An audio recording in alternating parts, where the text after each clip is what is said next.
Tu nous dis comment tu en es arrivé à illustrer des jeux de société? Oui. Alors, comment c'est parti cette histoire? C'est parti avec la rencontre de ma rencontre avec Alain Ollier, qui était qui n'avait pas encore monté les BlackRock Edition. Et en fait, il était entraîneur de foot à l'époque et il entraînait mon cousin. Et sa dernière année où il a entraîné, il a fait un petit pot de départ et mon cousin m'a appelé, il m'a dit écoute, j'ai mon coach qui s'en va, est-ce que tu peux me faire une petite caricature pour lui faire un cadeau et nous on signera derrière, etc. etc., etc. Donc j'ai fait une petite caricature, mon cousin lui a donné et en fait le dessin lui a bien plu. Et il m'a contacté, il a pris mon numéro de téléphone, il m'a contacté Alain pour m'expliquer qu'il avait un projet de jeu de société autour du cyclisme et il voulait savoir si j'étais intéressé pour l'illustrer, tout simplement. Donc c'était il y a une quinzaine d'années, c'était bien avant le bouquin, et je commence à travailler sur les livres. Et il avait le projet donc de travailler, de faire ce jeu-là qui s'appelle Leader One. Donc ça n'a pas été mon premier jeu édité, simplement parce que c'est un jeu qui a été très très long à éditer. Je crois qu'Alain a travaillé dessus pendant 11 ans. Wow. Donc entre le faire tester, le faire évoluer, faire des parties, il a fait des centaines et des centaines de parties. C'est un jeu qui a énormément évolué. Moi j'ai dû travailler dessus pendant 7 ans, pas en continu, mais la première fois où j'ai travaillé et la fois où le moment où il est sorti, il s'est passé pratiquement 7 ans. Voilà. Donc c'est de la rencontre avec Alain Ollier qui était entraîneur de foot, donc un truc un peu improbable. Voilà, je me suis retrouvé à illustrer des jeux de société. Et donc je disais que c'est pas le premier jeu illustré parce qu'il y a un gros matériel, la boîte est assez lourde, il y a des plateaux, il y a des figurines, et c'était un coût assez conséquent. Et donc pour financer la fabrication de ce jeu, Alain avait une idée de petits jeux de société, un jeu de cartes, donc assez sympa et moins coûteux à éditer. Et donc il a créé Garçon et il m'a demandé du coup d'illustrer son petit garçon. Voilà. Donc mon premier jeu édité, c'est celui-là, avec Alain Ollier. Et il avait monté... Et BlackRock. Il avait déjà monté BlackRock, là? Alors, pendant toute la fabrication de Leader One, non. Et par contre, pour lancer le jeu garçon, c'est là qu'ils ont décidé en 2007 de créer BlackRock. Parce qu'ils viennent de fêter leurs 10 ans, c'est ça.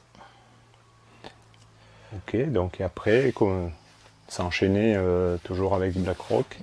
Beaucoup avec BlackRock, ouais, j'ai quasiment fait tous leurs jeux édités, donc pas distribués, parce qu'il y a un catalogue qui est assez conséquent. Et du coup, par contre, leurs jeux édités, oui, j'ai fait quasiment la totalité, que ce soit Boo, Armadora, The Boss, voilà, donc j'en ai fait plutôt pas mal. Après, donc, ils m'ont amené sur les salons, parce qu'en 2007, 2008, 2009, c'est là où les illustrateurs ont commencé à être pas mal invités sur les salons. Avant, ça se faisait pas du tout. Et de fil en aiguille, j'ai fait la connaissance avec d'autres maisons d'édition. Et voilà, donc c'est plutôt bien passé, le contact s'est bien passé. On m'a proposé de faire des jeux pour d'autres maisons d'édition. Donc il y a grosso modo qui m'a fait travailler. Ilopelli, et là en ce moment je bosse énormément avec les jeux au plat. Voilà, on a créé une petite gamme à part dans tous les jeux de société que Florent a créé. Ouais. Et là pareil, tu vas sur les festivals? Oui. Là un peu moins là parce que du coup les festivals se situent Un peu partout en France, voire en Europe. Donc quand je peux y aller, quand c'est utile, quand j'ai une nouveauté, j'y vais, j'essaye d'y aller. Parce que du coup, c'est en plus en dehors de mon travail. Donc si je dois aller à Essen, par exemple, il faut que je pose des jours de congé. À Cannes, il faut que je pose des jours de congé. Voilà, donc je suis un peu coincé là-dessus, mais j'essaye toujours de faire ou Essen ou Cannes, si j'ai une nouveauté. Si j'ai pas de nouveauté, c'est pas la peine. Et sinon, oui, je fais pas mal de petites fêtes du jeu. À Ussel, par exemple, Chamboultou, les vendanges ludiques à Roanne. Voilà. Mais après, faut que ça reste quand même un petit peu, pas trop loin de chez moi, parce que j'ai que le week-end si je veux vraiment savourer. Faut pas qu'il y ait 10 heures de route dans le week-end, sinon c'est pour rester 2 jours, c'est un peu compliqué. Ok. Là, tu travailles sur quelque chose de précis, une sortie ou pas? Oui, là je travaille. Donc j'ai fini d'illustrer un jeu pour Pink Monkey qui s'appelle Gangster Family. Donc un petit jeu sur les gangsters, un jeu de fourbe. Donc celui-là, il est fini d'illustrer, il est parti à l'impression, il devrait le recevoir mi-septembre. Et je travaille sur un prochain jeu qui s'appelle POC avec les jeux au plat. Un petit jeu avec des sous-bocs ou un petit jeu d'adresse. Voilà. Et là c'est pareil, ça fait 3 ans qu'on est dessus, un petit jeu tout simple, les règles toutes simples, mais ouais, ça fait 3 ans qu'on le développe, qu'on le teste et que moi je l'illustre. Voilà. Il y a pas mal de boulot, parce qu'il y a pas mal de dessins différents à faire. Et celui-là, il devrait sortir pour Cannes de l'année prochaine, donc c'est pour ça que je vais certainement aller. Voilà, mon prochain salon, ça sera Roanne, les vendanges ludiques. Après, j'irai pour la sortie de POC. Je vais aller à Cannes. T'as déjà créé, toi, un jeu? Non, jamais. Non, ça, j'en suis pas capable. Non. Donc j'ai pas d'idée, j'ai pas de. Il y a plein de jeux qui m'intéressent, plein de thèmes, Donc c'est un peu fouillis, je sais pas trop dans quoi partir. Et puis ouais, je crois que j'en suis incapable avec tous les jeux qui existent. J'ai l'impression qu'il y a plus rien qui peut être fait en fait. J'ai pas assez d'imagination pour créer un jeu de A à Z. Ouais. Par contre, tu participes à la création de certains, enfin à faire tester. Ah oui, souvent. La plupart du temps, en général, on me propose le jeu, on le teste avant, et je prends le projet à la source en fait. Surtout avec BlackRock et avec les jeux au plat, je participe au développement, je joue, je donne mon avis, et puis voilà. Après, on m'écoute pas, c'est pas grave. Ouais. Mais oui, non. Voilà, le plus bel exemple, c'est Leader One. Ça a duré des années. Je suis retombé sur les premiers dessins, c'est une catastrophe. Une honte. Et est-ce que tu as déjà fait changer ou évoluer ce que voulait l'auteur au départ sur un jeu? Parce que graphiquement ça collait pas, ou parce que je trouvais qu'il y avait des... Non, je pense pas, non. Non. Tu travailles comment alors avec eux? On te dit tiens, il faudrait que tu fasses ça et souvent, donc ils reçoivent un prototype, ou comme Alain ou Florent qui sont auteurs, ils me montrent dès le départ, ils disent j'aimerais bien que j'ai une idée de jeu, je voudrais faire ci, donc je vais te faire jouer, mais faut le développer. Alors moi je verrais bien ce style de graphisme, etc. Mais après, ce qui est très dur à faire dans le jeu, c'est qu'il faut pas se cantonner à un style bien personnel. En fait, c'est le style qu'on va donner au jeu, ça dépend beaucoup du public auquel s'adresse le jeu. Je vais pas illustrer le Leader One, je vais pas faire comme les Rondins des Bois ou un de Croix qui est ici. Voilà. Et si la cible est plutôt familiale et enfantine, je vais faire des dessins un petit peu ronds, je vais me rapprocher de ce que je fais dans les livres. Alors que là, Leader One, c'est un jeu hyper stratégique, très sérieux. Voilà, on va faire des dessins quasi le plus réaliste possible. Voilà, c'est donc ces 2 démarches complètement différentes. Après, il y a le thème qui peut changer en plein milieu de